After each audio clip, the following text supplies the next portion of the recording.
as a woman in traditional role, did you lead with authority or empathy? And which one works better when it comes to a quick reaction team?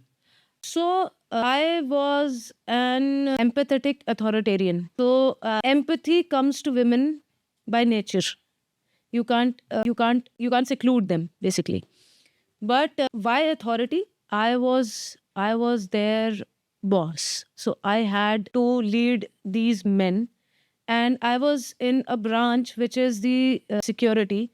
And security in Indian Air Force is one of the most ruthless ground duty branches, because I was the security officer of Air Force Station Agra. Agra is the second largest or third largest base in the entire Asia. One of the biggest base area wise and footfall wise and number of men wise in the country in Southeast Asia. I had to control a people of around a footfall of around 20,000 people. And I had an area to control or to protect or to safeguard of around 3,300 acres.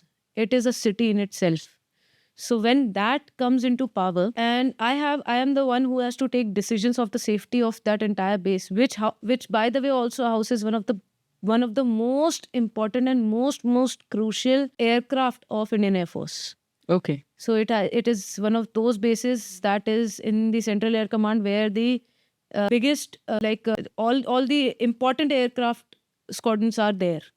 So when those things come into power, only empathy or only authority cannot work. So but with me, I have a different leadership style, and I always prefer to take the team along.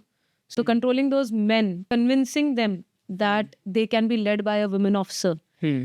I had to be that strong, and I had to set an example in front of them.